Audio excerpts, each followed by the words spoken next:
Goshinzo. Alrighty, hello everyone, Caleb here, and welcome back to Batman Arkham City. Uh, Today, I'm going to start up the Arkham City stories. I'll be reading them aloud. You can read along if you want, uh, and we'll see how far I can get in one video. First up, Aaron Cash.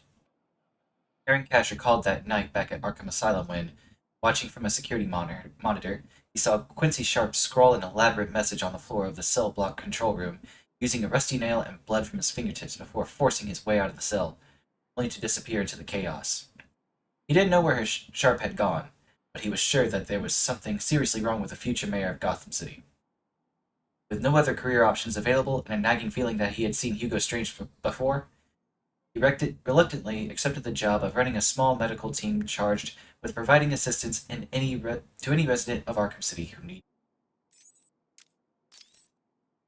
The Abramovici twins, one of two. Andrei Abramovici was a respected man in the small Siberian village where he lived with his pregnant wife. When word reached Andrei that his wife was in labor, he rushed home, excited to be at her side, but was met only by his midwife. His wife had not survived the birth. Complications due to the special nature of his newborn sons were to blame. Pushing into the room, he found his twin sons, joined at the shoulder, screaming for their mother. He took the twins and left town. Crying, he stood on a bridge over the freezing cold river and contemplated throwing them to their deaths, but he could not do it. Leaving his sons outside the tent of a traveling freak show, Andre returned home to his village a broken man. Up to Joker heard tales that conjoined Abramovici twins, now widely known as Hammer and Sickle, and their reputation for brutality, and he wanted them for himself. Sending Harley on a desperate mission to retrieve them, she passed on the message to the circus owner that her puddin' would pay big for the twins. Of course, the owner refused to sell his headlining act. He promptly vanished, only to be found 3 months later with a new smile carved out on his face. Arkham Island sold. Once the decision to create Arkham City had been approved, Mayor Sharp ordered that Arkham Island be put up for sale. In a press conference, he claimed, "This is a fantastic revenue opportunity for Gotham City." Although a number of prominent Gotham companies entered bids for the land, the winning bid came from a previously unknown security company named Tiger. Within weeks of the sale, Tiger was also awarded the contract to police Arkham City and instantly began using the island to launch its fleet of helicopter gunships to patrol the new prison facility. Arkham City Medical Team. Cash chose the abandoned church building near the Solomon Wayne courthouse to situate his medical team at. Knowing that Strange was only providing the minimal amount of medical assistance to placate those campaigning against Arkham City, Cash was forced to beg for equipment and additional medical supplies. The first donations came from Bruce Wayne himself, who supplied a series of security shutters to keep the people within the building safe, along with cutting-edge body armor and supplies. On hearing about Wayne's donations, Strange was furious and locked down all supply routes between the medical team and the outside world. Hugo Strange's storage vault. On the perimeter wall of Arkham City is the Tiger Confiscated Goods Vault. This high-security facility houses all the items confiscated from criminals upon their admittance to the prison. A special vault is used to protect the equipment and ill-gotten gains of the various supercriminals, and it is guarded 24/7 by a guard of Tiger's guards. Upon her arrest, Hugo Strange placed all Catwoman's belongings there, and she has vowed to get them back and leave Arkham City for good. Seismic disturbances. Just weeks before Arkham City was due to open for business, the streets and roads in the northeast of the facility were devastated by a series of unexplained seismic incidents. The large-scale subsidence left the street level of an entire district submerged underwater. Campaigners opposed to Hugo Strange's super prison demanded further investigation into the cause of the disturbances, arguing that this was further proof that the area was unfit under basic humanitarian grounds. However, Strange vetoed plans for an inquiry on his land. He provided his own experts to demonstrate that the seismic activity was a one-off event and maintained that the inmates had given up their rights to any decent standard of living. Compulsory purchase. Upon becoming mayor, Quincy Sharp presented Gotham City with his plan to create a super prison in the north of the city, claiming that the site was selected because it contained extreme areas of social decay and neglect. When Bruce Wayne spoke out at the consultation committee hearing, the mayor pointed out that this location was where Wayne's parents had been murdered decades before. The council passed the motion to create Arkham City and set about issuing eminent domain seizures, allowing it to purchase all the land within the site's walls. Studying the Bat. Hugo Strange's obsession with Bruce Wayne and Batman was unbearable. He needed to know every small detail of how this man functioned, to understand what exactly made him tick, so that he could finally destroy him. Strange manipulated the mayor into allowing squads of Tiger officers to be deployed into Gotham City under the pretense of aiding the police. However, unknown to the people of Gotham, Tiger Guards had only one target, the Batman. Strange knew his men would initially fail. He studied every defeat meticulously, analyzing the techniques and strategies of his opponent. It would be only a matter of time before he had the necessary data to defeat the Bat. Open for business. Mayor Quincy Sharp looked proud as he addressed Gotham on the night that Arkham City officially opened for business. As he introduced Hugo Strange to the mass of journalists, he felt sure that the hard work and sacrifices had been worth it. He could hardly believe that he had achieved so much in the 18 months since the events on Arkham Island. As the champagne bottle smashed against the wall, Strange whispered to him that he would soon have Catwoman and Two-Face arrested and brought to his prison. Quincy smiled. With Arkham City's construction complete, he was guaranteed the approval of the city, and with all the supervillains in his custody, their next target would be Batman, the person he blamed for everything. Bane. After being hit by the Batmobile and knocked into the dark waters surrounding Arkham Island, Bane swam to shore but was quickly recaptured and taken back to the asylum. Weakened by his injuries and the experiments performed upon him by Dr. Young, he patiently waited, plotting his revenge. Forced into keeping a low profile as he recovered, Bane searched Arkham City for a suitable location to act as a hideout and found just what he had needed in the form of the Crank Toys building. There, surrounded by toys, he waited, recuperating, until the time was right to make his move. Titan on the streets. Having no love for his fellow prisoners in Arkham City, Bane set up and presided over an underground fighting contest where inmates fought in vain for the privilege of trying to take him down. Word of these fights spread throughout Arkham, and the Joker sent Bane a little surprise. As Bane moved in for the kill, the Joker's henchman triggered a Titan injection that ripped through his body, transforming him into a monstrous Titan. Barely surviving the fight, Bane had a new problem. Somehow, Titan had found its way into Arkham City, and it was up to him to stop it from falling into the wrong hands. Black Mask. Roman Sionis, aka Black Mask, is the first and only inmate to have escaped from Arkham City. Using explosives stolen from the Penguin, he waited until the Tiger's shift changed, blasted his way through the containment wall, and went on the run in Gotham City. Furious, Hugo Strange ordered his Tiger operatives onto the streets to focus all their attention on finding Black Mask, who was finally recaptured after a violent siege at the meatpacking plant he owned. Promising that no one else would ever escape again, Strange fitted a series of automated machine guns to the walls of Arkham City, designed to kill anyone else dared to try. Close Arkham City. As Hugo Strange was revealed as the public face of Arkham City, Batman attempted to uncover any information he could about the history of this mysterious figure. Convinced that nothing in Arkham City was what it seemed to be, Batman dug deeper and deeper, but came up blank. It was as if all evidence of Strange had been wiped clean. One thing was certain, however. Strange could not have done this alone. Batman was determined to ensure that the site of his parents' death would not become a monument to Gotham's failure, and dedicated himself to shutting down Arkham City. Calendar Man. Julian Day, aka Calendar Man, had been locked in his cell in Arkham City Asylum for a full year when he was moved to Arkham City. Unable to celebrate the passing holidays in his own inimitable style, he could do nothing more than just imagine what he would have done if he were free. In Arkham City, he quickly found the Solomon Wayne courthouse and claimed it as his own. Anyone who dared come in was overpowered and taken to a cell where they remain until the next holiday, when Day would kill them. It was all going well, until Two-Face arrived with a small army and took the courthouse for himself, locking Day up in a cell. Clayface. Basil Carlo, aka Clayface, used his ability to mimic the exact appearance of anyone to impersonate Quincy Sharp and escape from Arkham Asylum. On the run in Gotham City, Clayface had been forced to constantly change his appearance in order to stay one step ahead of Hugo Strange and his guards. His current whereabouts are unknown. The Falcone family. The Falcones are America's oldest surviving crime family. Generation after generation has ruled the underworld with iron fists, preferring to stay away from more colorful supervillain activities. They maintain legitimate business interests, including garbage collection and shipping companies.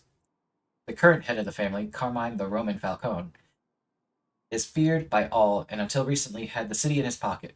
But something has changed. Quincy Sharp, the newly elected mayor, and a man who should be afraid of him, was not. Carmine's attempts to intimidate Sharp had resulted in his henchmen mysteriously disappearing, and Sharp has struck back, with the Tiger Guards closing down Falcone's operations all over the city. Family business. As Hugo Strange's Tiger Guards' grip on the city tightened, a Falcone family meeting was called. The choice was simple: stay in Gotham and face arrest, imprisonment in Arkham City, or leave. The younger members of the family argued that the Falcones run from no one, but in the end, it was the Romans' decision. Next day, the entire family packed up and left Gotham, heading to the relative safety of Bloodhaven. A sick plan, one of three.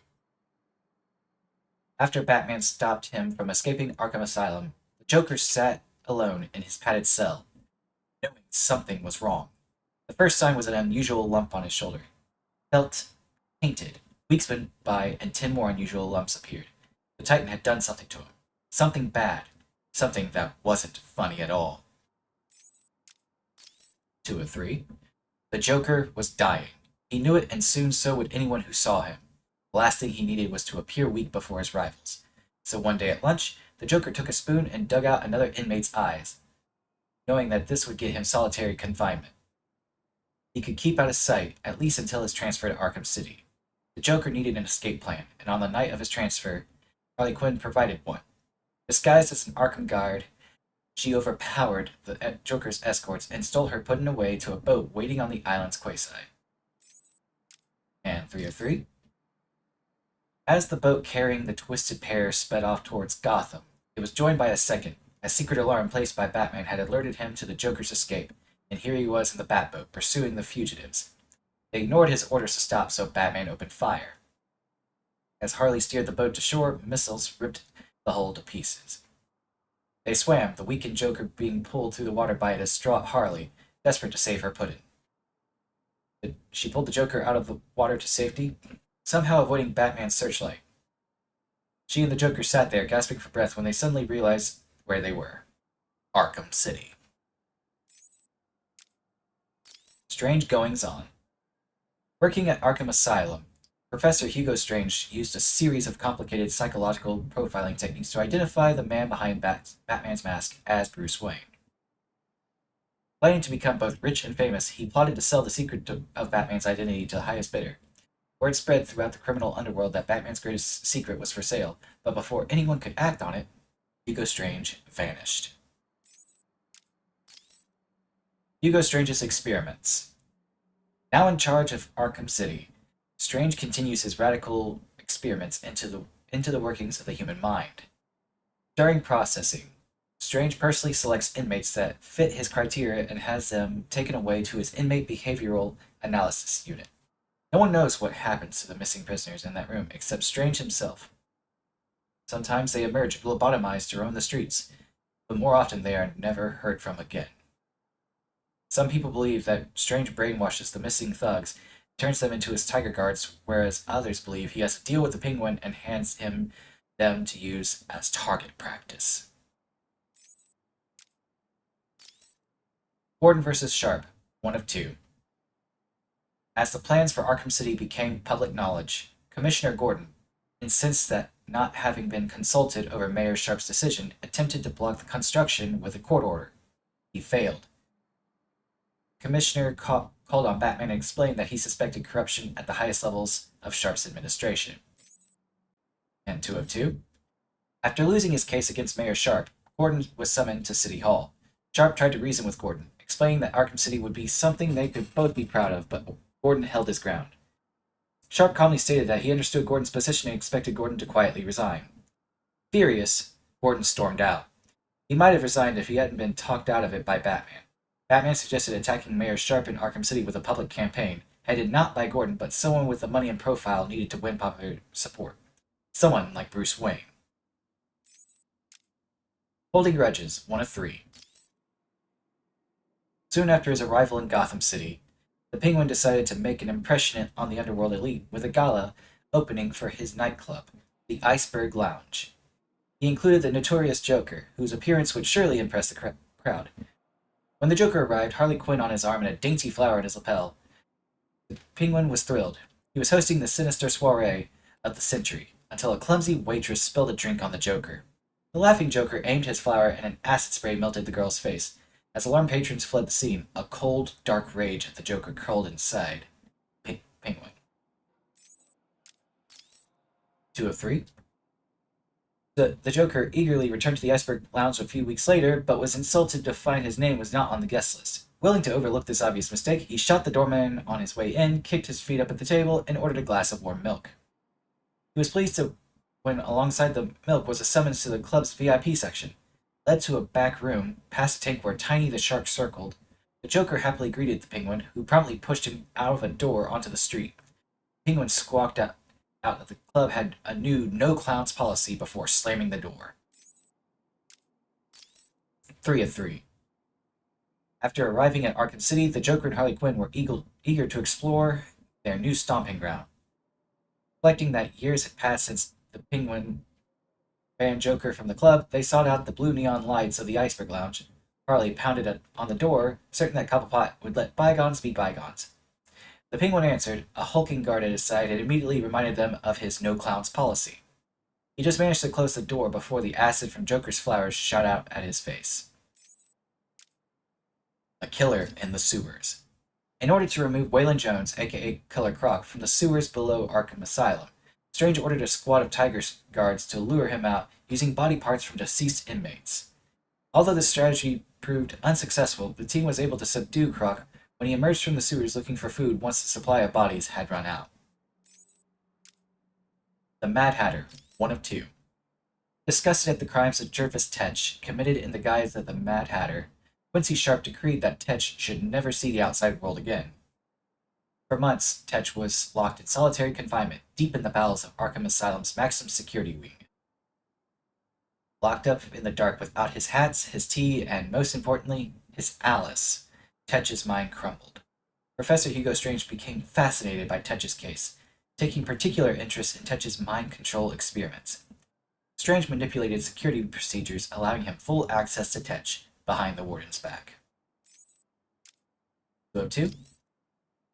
If Hugo Strange's plans were going to work, he needed a way to control Quincy Sharp. Having worked with Tetch for months, he had refined and perfected a psychoactive compound that would make anyone who ingested it more malleable and open to suggestion. The next day, Strange invited Sharp to join him for tea at his office in the administration building. The Maroney family. The Maroney family had long been at war with their arch-rivals, the Falcones.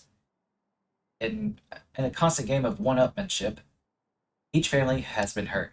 Sons and daughters have been killed, businesses have burnt to the ground, and still it goes on. Determined to win the war once and for all, the Maroneys met in their family restaurant and talked into the night. Little did they know that as they talked, they were surrounded by Carmine Falcone's men, who opened fire, killing almost everyone within. With their leadership gone, the surviving Maroneys have all been incarcerated in Arkham City. Maxie Zeus. Not every building in Arkham City was in disrepair before the mega prison was constructed. One operating building was the Gotham City Olympus nightclub, originally owned by Maxie Zeus. Although Maxie disappeared in Arkham Asylum after one too many rounds of electroshock therapy, the club kept running in his absence, leading some to think Maxie hasn't gone far. Old Start, 1 of 2. When Hugo Strange arranged for Nora Freeze to be moved to Arkham City, Her husband, Victor Freeze, aka Mr. Freeze, uh, escaped from his refrigerated containment cell to find her, but Strange was waiting for him, and he calmly informed Victor that Nora had been transported for her own safety and that if Victor wished to see her again, he should move quietly into his new home in Arkham City. To motivate Victor further, Strange promised him full access to laboratory facilities in the old GCPD building, now abandoned within the high security walls of Arkham City, stocked with all the tools required to seek a cure for Nora. 2 of 2. Mr. Freeze stood alone in his new laboratory. Everything Strange had promised was true, everything except his frozen wife, Nora, who was nowhere to be seen. Furious, Freeze upgraded his suit's weapons system, uh, arming himself to force Strange to give him back his wife.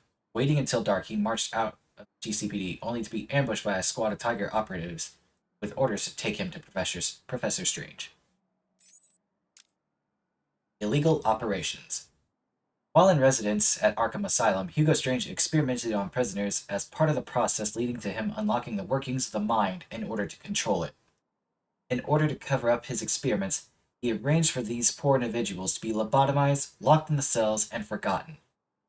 It was during these experiments that Strange perfected his ability to place post-hypnotic suggestions in the minds of his victims, a technique he used to guarantee absolute loyalty from his hand-picked Tiger guards. After escaping from custody, the Joker released the lunatics and allowed them to roam free across Arkham Island in an attempt to stop Batman. The Cobblepot Feud, 1 of 5. At the opening of the Cobblepot Towers, Henry Cobblepot, rent magnate turned hotelier, looked at his latest hotel, determined to outclass the also newly opened Grand Wayne Plaza. Desperate to ruin his rival, Judge Solomon Wayne, Henry laughed at reports that the people of Gotham preferred the restrained splendor of the Wayne Hotel to his own locations. He swore that the Cobblepot hotels would be the premier destinations of the world. He was wrong, and it cost him both his fortune and his health. On his deathbed, Henry left the remains of his fortune to his son, Stanley Cobblepot. Stanley vowed to outdo the Wayne family and their empire, now headed by Alan Wayne. 2 of 5. Stanley Cobblepot instigated a very public feud with the Wayne family. As the Wayne business empire extended to include hotels and other public buildings, Stanley was determined to outdo them, pouring more and more money into his fledgling hotel business, to the detriment of the newspaper business and his relationship with his son, Oswald. As Stanley's businesses crumbled around him, he sent Oswald to school in England.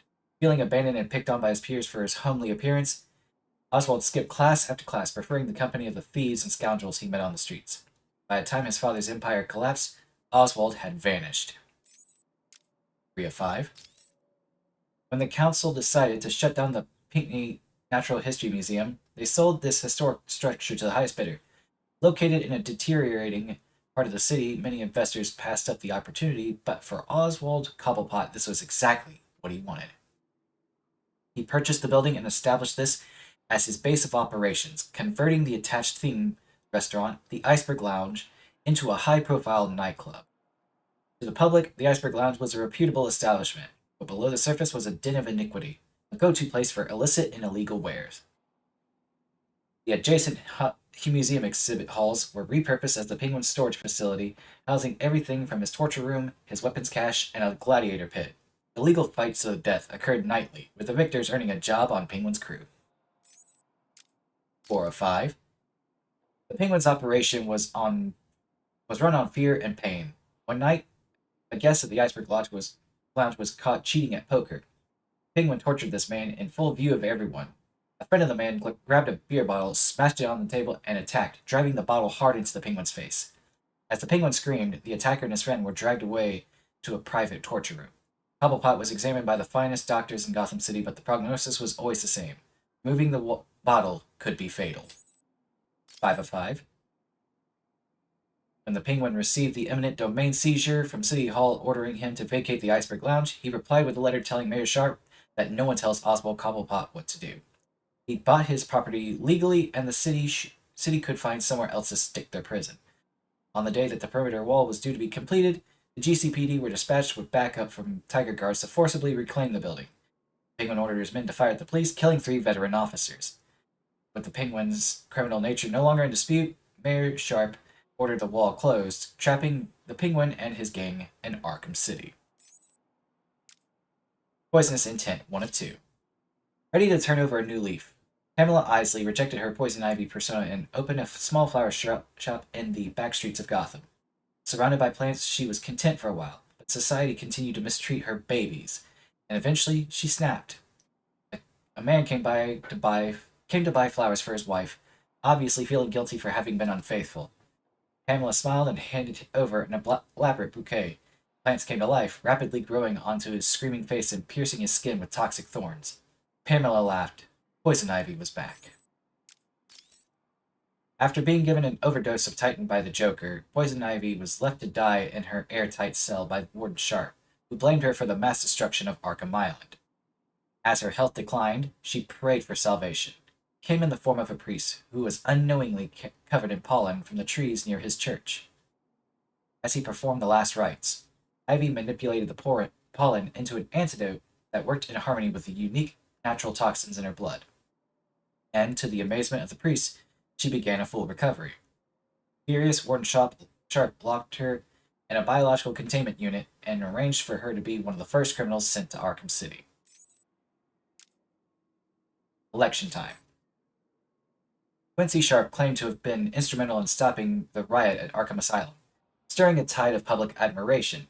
Throughout his mayoral campaign, Sharp repeatedly told voters that he would never allow their safety to be threatened by criminal scum. His victory was assured when he announced he would create a new, high-security prison that would forever separate the good people of Gotham City from the bad. Once elected, his first move was to put the relatively unknown psychiatrist, Hugo Strange, in charge of the whole facility. The Rat Catcher. Otis Flanagan, aka the Rat Catcher, looked out through the cellar window on the opening day of Arkham City.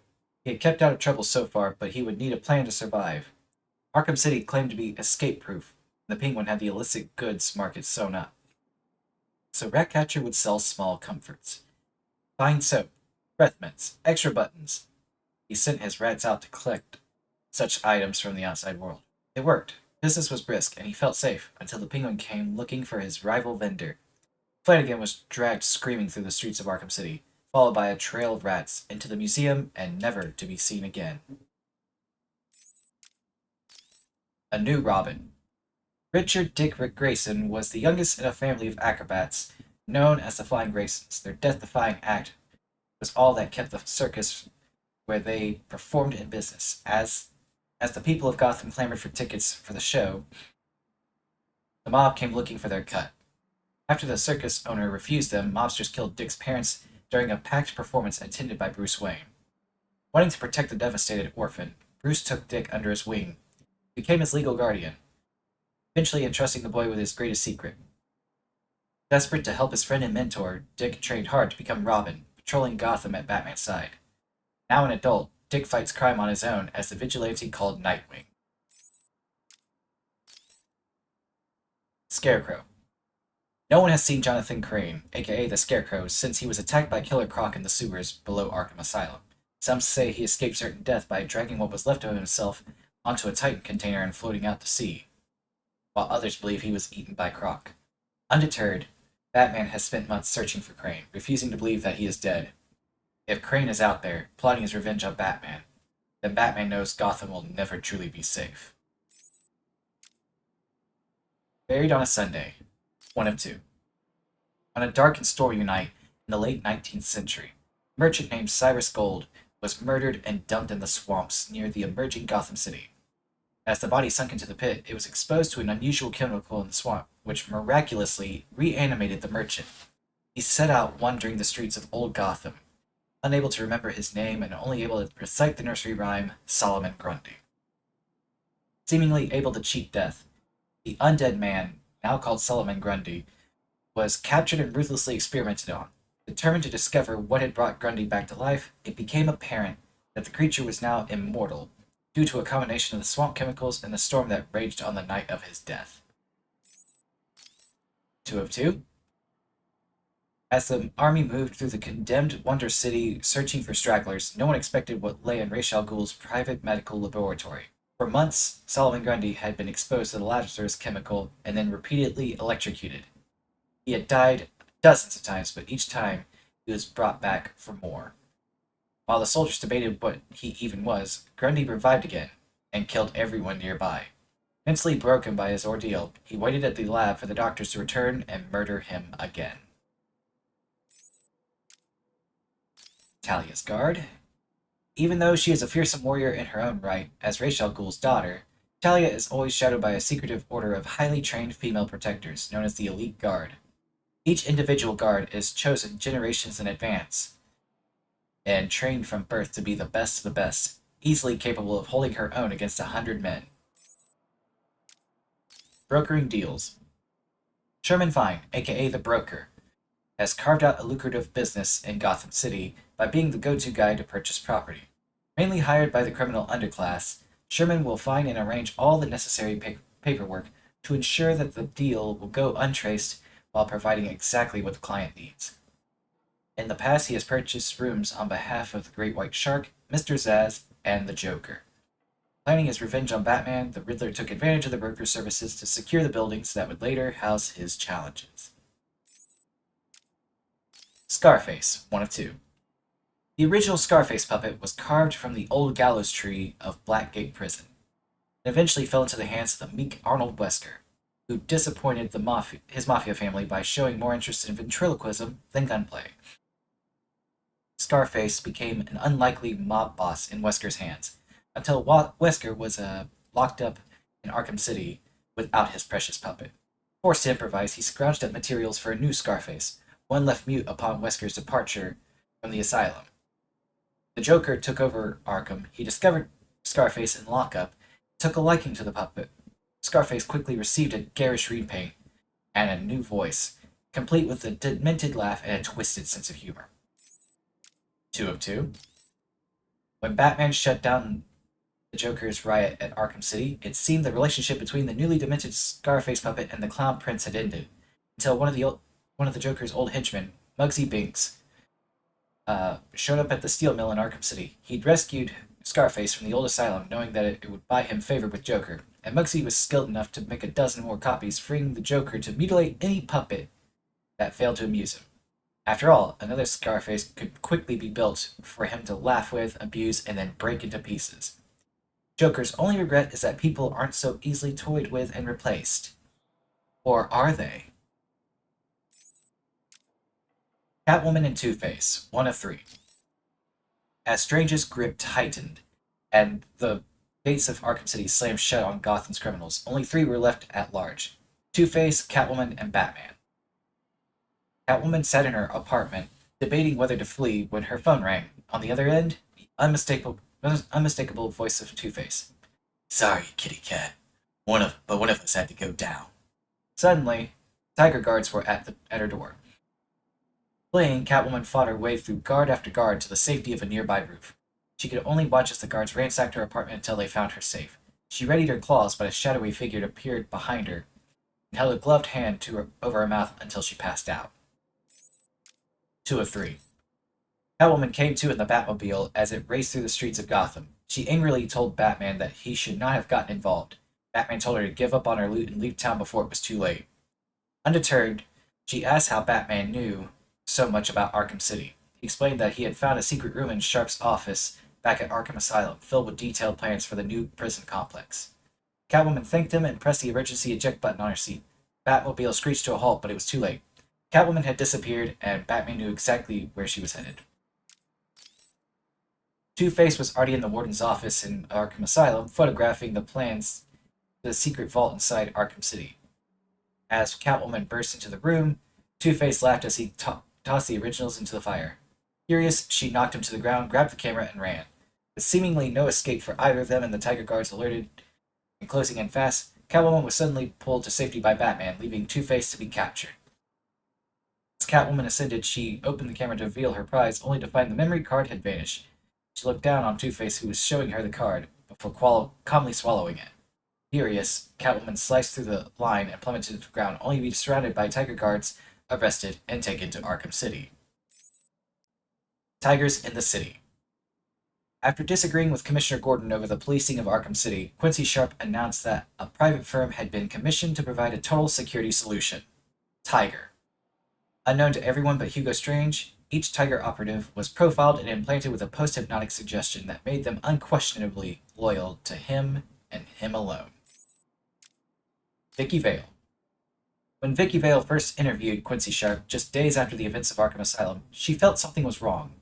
Sharp's later appearance on the Gotham Nightliner show that she co-hosts confirmed her suspicions. Convinced that Sharp was not the hero he made himself out to be, Vale pressed him for answers, and he became confused, struggling with the facts. As she moved in for the journalist kill, she was shocked when Sharp suddenly regained his composure, answering all her questions with authority. It was as if he suddenly spoke with someone else's voice. Whatever was going on, Vale became even more determined to uncover the truth. Wonder City, 1 of 3. Over a century ago, the mysterious Ra's al Ghul arrived in Gotham City and met with Gotham elders. Even then, Gotham was a crime-ridden, lawless place. Ra's promised a brighter future for all in exchange for a deed to the north of the city. The Gothamites laughed at this strange man until he produced more gold than they had ever seen. The deed in hand, Ra's began construction of a new city, a utopian vision powered by clean, free energy. With no crime, the future would be bright. As the last brick was laid by the slaves he had shipped in from his homeland, Ra's presented the future of Gotham. Wonder City. 2 of 3. Mechanical guardians watched over the population of Wonder City while behind the scenes lawbreakers were removed and executed. Wonder City stood above it all, a monument to prosperity. But for Ra's, the real reason for choosing this location was simple. Beneath the streets, he had located a chemical source that he called Lazarus. In small doses, it could rejuvenate a person, but Ra's believed that with enough power, the Lazarus could be supercharged to defeat any ailment, even death itself. Unknown to all but Ra's and his engineers, Wonder Tower was actually a giant lightning rod. When the time was right, he would test his theory. 3 of 3. Wonder City continued to operate for months before the effect of prolonged exposure to the Lazarus chemical became clear. It was driving the city's inhabitants insane. When Ra's al Ghul failed to act, the newly formed Gotham City Hall did. Wonder City was declared a public health hazard and quarantined. Troops dragged the screaming citizens out of their homes straight to Arkham Asylum. Ra's al Ghul disappeared. As Gotham reached into the sky, new neighborhoods were built over Wonder City, until the site was all but forgotten. Some years later, Ra's returned in need of his old Lazarus pit. As his forces began the mining process, the streets above collapsed, but Ra's forced them to keep digging. And finally, the payphone killer. At first, it was just missing people, last seen near payphones. But then the bodies started to appear, mutilated and posed. Stories of a payphone killer spread fast. As the sound of ringing phones haunted the streets, Mr. Zsasz smiled. Hiding in a lair he purchased from the broker, he monitored an array of surveillance cameras pointed at each payphone in Arkham City. As each victim answered his call, he acted fast, following them, tracking their movements, and then, when the time was right, killing them. It was perfect. He knew one day he would see Batman holding that phone, and then he would be able to carve his final mark. Okay, so this video went on a little bit longer than I usually do, but I figured, why not try to knock them all out at once, since I was here. Yeah, that's gonna do it for Batman today. Thanks for watching.